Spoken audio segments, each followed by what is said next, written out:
Le plateau est calme. Trop calme, peut-être. Anne-Elisabeth Lemoine sourit, comme à son habitude, en lançant la séquence suivante.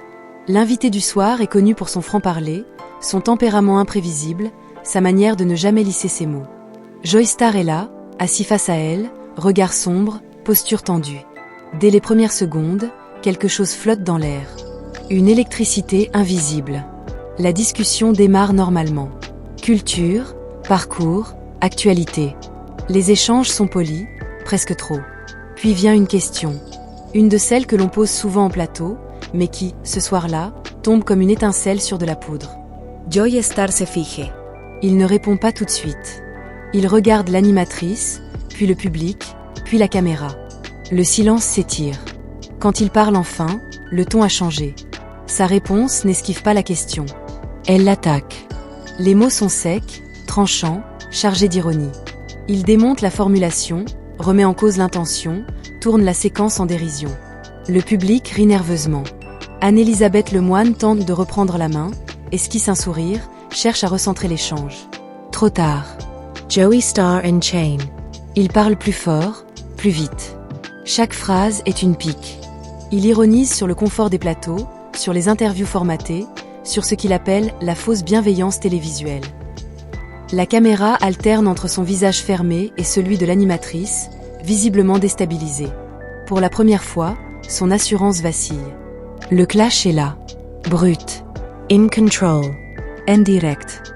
Anne-Elisabeth Lemoine tente d'interrompre, rappelle le cadre de l'émission, essaie d'instaurer une respiration. Mais Joey Starr poursuit, implacable. Il retourne les codes du talk show contre ceux qui les utilisent. Chaque réplique déclenche des murmures sur le plateau. Certains rient. D'autres détournent le regard.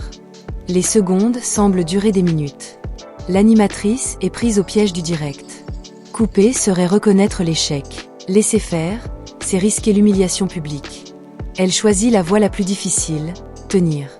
Finalement, la régie intervient. Une transition précipitée. Une pause musicale lancée trop tôt. Le visage d'Anne-Elisabeth Lemoine réapparaît quelques instants plus tard, sourire figé, voix maîtrisée de justesse. Elle remercie l'invité. L'émission continue. En apparence.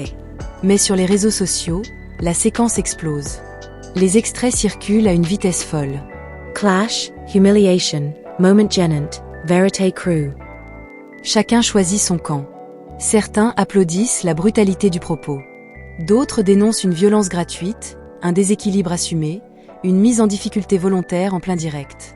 Ce clash fictif révèle quelque chose de plus profond que la simple confrontation de deux personnalités. Il met en lumière la fragilité du direct, l'équilibre précaire entre contrôle et chaos. Il rappelle que le plateau télé n'est pas seulement un lieu de dialogue, mais aussi un ring symbolique où les égos, les colères et les vérités mal contenues peuvent surgir à tout moment. Ce soir-là, dans cette histoire imaginée, la télévision n'a pas montré un débat. Elle a montré une faille. Une fissure dans le vernis du spectacle maîtrisé. Et une question demeure, suspendue dans l'air, longtemps après la fin du générique. Le direct protège-t-il vraiment tout le monde, ou expose-t-il, sans filtre, ceux qui pensent le contrôler ?